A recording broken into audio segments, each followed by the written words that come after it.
want to get it clear what your thoughts are, because it's mostly Elon's scared of robots. I mean, that kind of thing. Or how do you? I'm scared of robots. Or artificial intelligence. Can you clarify exactly what the issue you have now? And you deserve the background. We've been talking to Jeff Bezos, Sundar Pichai. We talked to Mark Fields from Ford about it. The Facebook folks.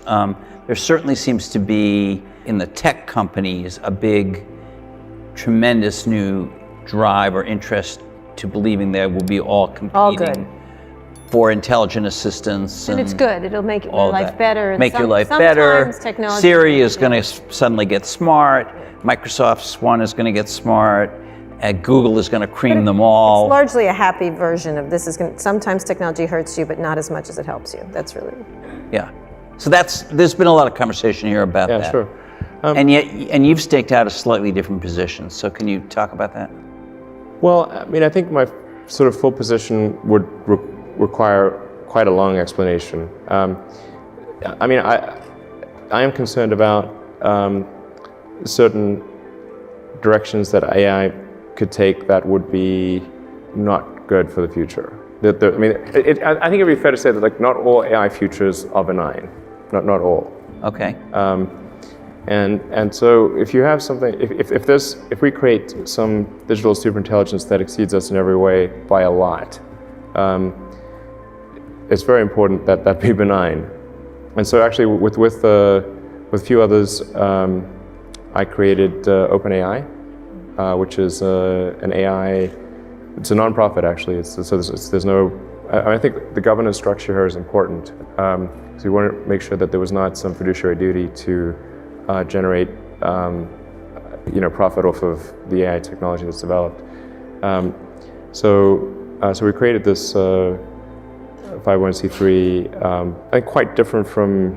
I mean, a lot of sort of 501c3s are, they don't have a high sense of urgency. They're not they're not really sort of developing technology at a fast pace. But OpenAI is.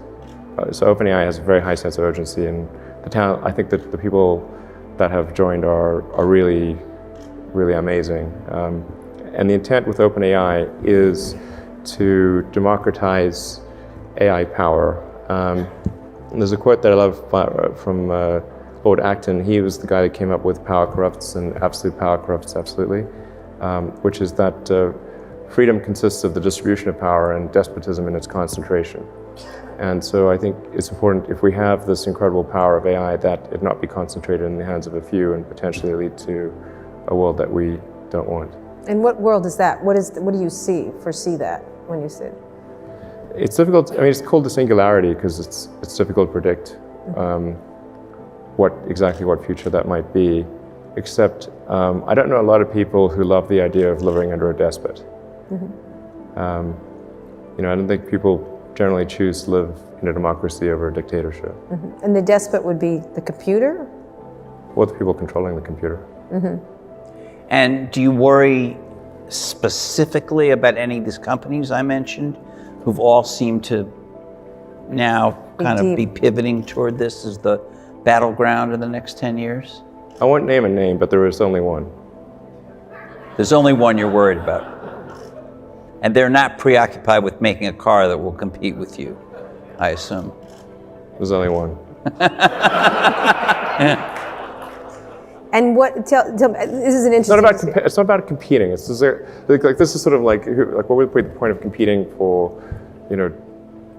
mutual destruction? It's like it's not about competing. It's really just about trying to increase the probability that the future will be good. That's all. So the goal of OpenAI is really just to take the set of actions that are most likely to improve the positive futures. Like you can think of the future as a set of probability streams that branch out and then converge, collapse down to a particular event, and then branch out again.